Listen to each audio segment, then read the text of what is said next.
You know, that feeling, right? That kind of nagging feeling when some health thing just keeps coming back. Mm-hmm. You deal with the immediate issue, but then you're left wondering, like, is there something more I could be doing? Something long term? Yeah, absolutely. Thinking beyond just managing the symptoms day to day. Exactly.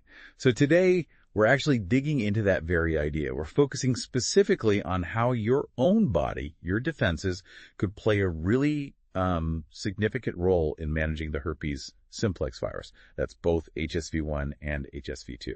Right. It's about looking past just reacting when an outbreak happens and exploring how we might, support the body's own ability to keep that virus quiet for longer stretches. Precisely. So look, this isn't about some kind of magic cure or anything like that.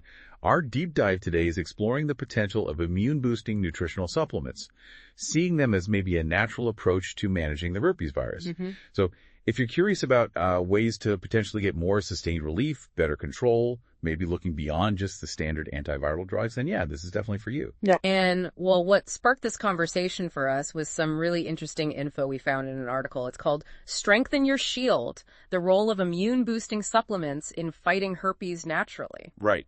So our goal here is really just to pull out the key insights from that piece, give you a clearer picture of what this approach involves. Okay.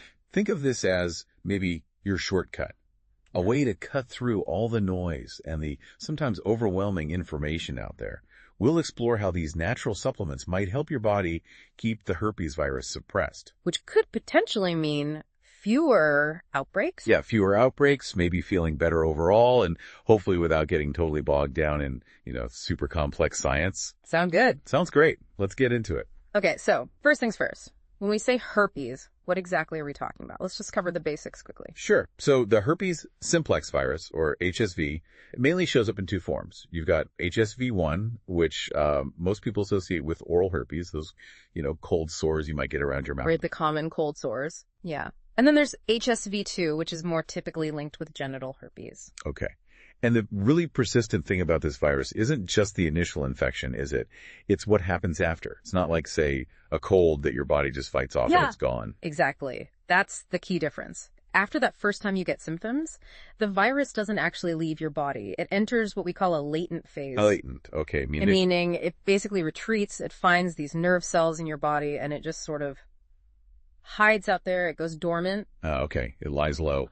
Pretty much. And from that hiding place, it can reactivate later on. Different things can trigger it, leading to those recurring outbreaks that can be so frustrating. Right. And that's where traditional treatments come in. But they have limitations, don't they? Well, yeah. Traditional antivirals, things like cyclovir, famciclovir, valacyclovir, they're definitely effective. They help manage the symptoms when you have an outbreak. They can shorten it, make it less severe. But they don't actually eliminate the virus from your system. They don't stop it from hiding in those nerve cells, and they don't prevent it from reactivating in the future. They tackle the active phase, not the latent one. Okay, so the drugs are hitting the active virus, the symptoms you see, but they're not really changing the fact that the virus is still there, dormant, ready to pop up again. Exactly. So, all right, where do these immune-boosting supplements fit into this whole picture then? What's the idea behind them? Well, the core concept is pretty straightforward, actually. It's about strengthening your body's own defenses, your immune system. Okay. The thinking is, by boosting your immune function, you create an environment inside your body that's just less welcoming for the virus to reactivate.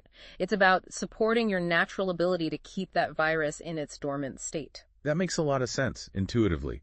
You're shifting from just reacting to the fire, so to speak, to making the house less flammable in the first place. That's a great way to put it, yeah. Proactive support. So how do these supplements actually do that?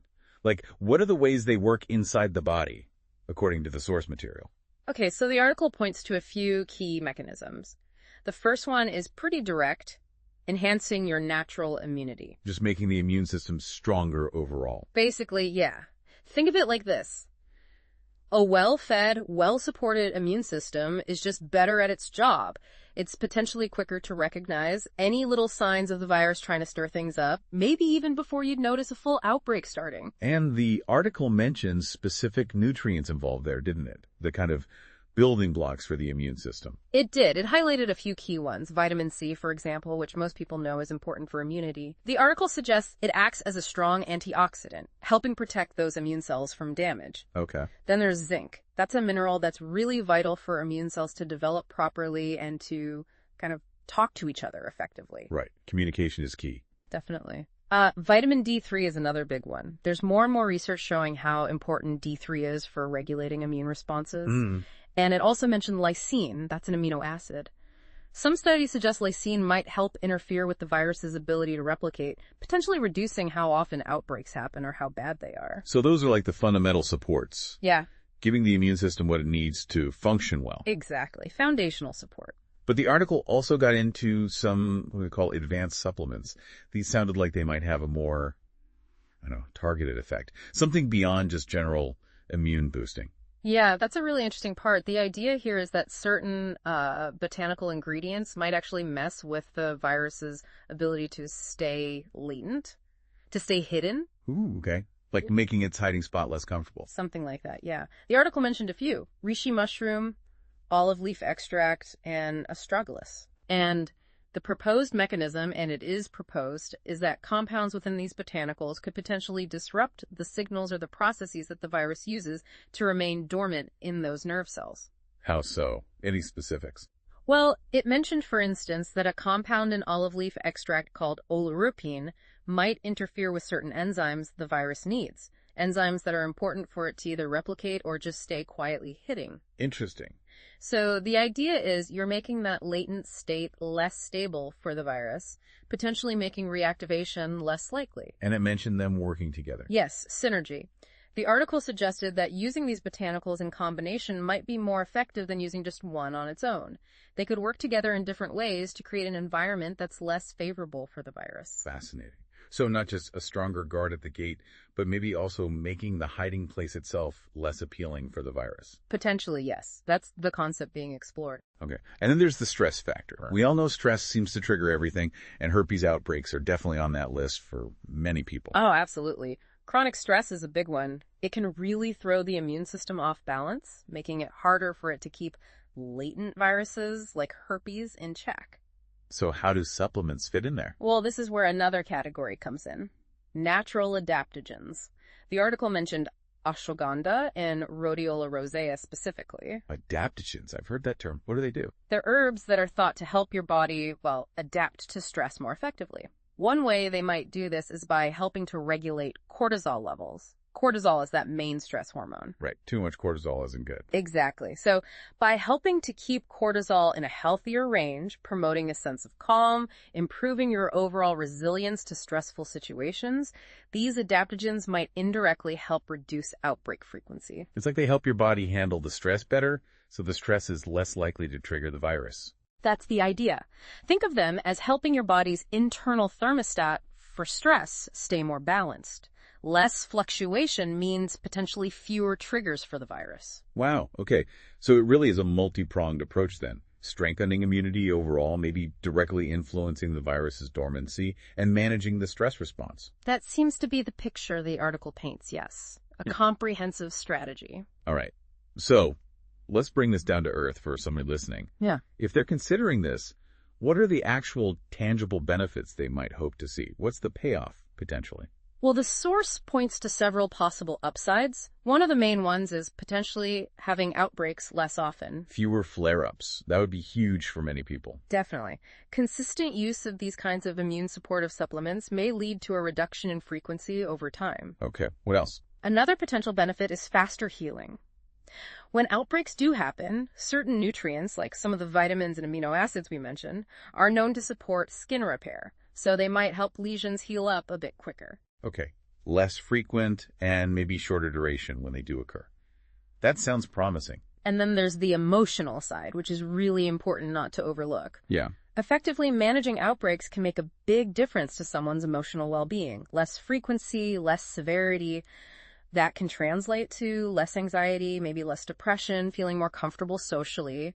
Given the stigma that unfortunately still exists around herpes, That's a massive benefit. Absolutely. Reducing that burden can really impact quality of life. For sure. And one more point the article touched on was side effects, comparing supplements to the standard drugs. Right. What was the takeaway there?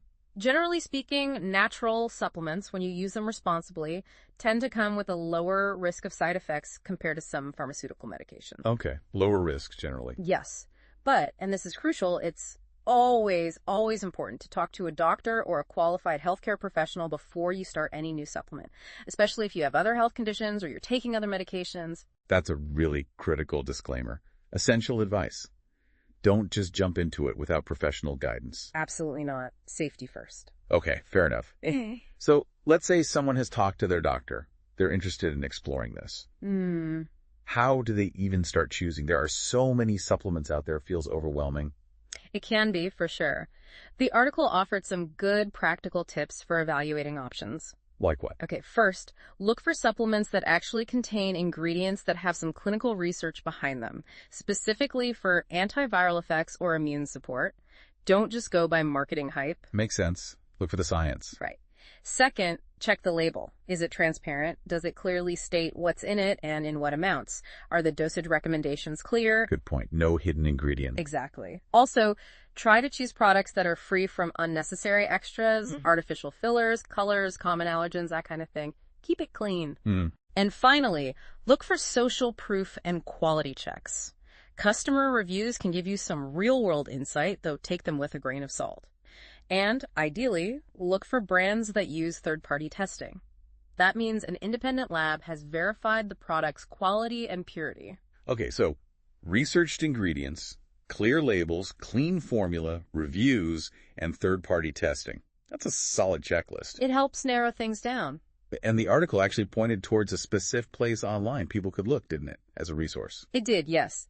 It mentioned an online platform, MarketShoppy.com, as a place where you can explore different health and wellness products. It highlighted that they have like a dedicated section where you can compare supplements, read verified user reviews, and basically make a more informed choice. So a tool to help with that research process. Seems like it, based on the article. And wasn't there something about an app, too? Yeah, exactly. It mentioned the MarketShoppy Global App available for both Android and iOS. Apparently, it makes it easier to browse supplements on your phone, track orders, and maybe get some exclusive wellness deals. Just another way to access that information and explore options. Okay, useful tools, potentially. Yeah. So wrapping this all up then, if we were to boil it down, what's the main takeaway message someone listening should hold on to from our chat today? I think the core message is really about empowerment. It's the idea that by proactively supporting your own immune system, perhaps with the help of some well-chosen nutritional supplements, you might be able to take a more active role in managing the herpes virus. Right. Moving beyond just reacting. Exactly. It's about strengthening your body's natural defenses to potentially, reduce how often outbreaks happen, maybe how severe they are, and ultimately improve your overall sense of well-being. It's a reminder that, look, having herpes doesn't have to define or control your life. That's a powerful shift in perspective, feeling more in control, less like you're just waiting for the next thing to happen. Yeah, precisely. Taking those proactive steps for your immune health, it can be a really positive move towards managing the condition and honestly just reclaiming confidence. So maybe exploring these kinds of immune support supplements, after talking with a doctor, of course, could be a really worthwhile step for some people. It could be, yeah. It sounds like it could be the start of a different approach to wellness. Yeah. Maybe one focused more on natural relief and building a stronger, more resilient self. And maybe, just maybe, the final thought to leave people with is about appreciating our body's incredible inherent drive towards balance, towards health.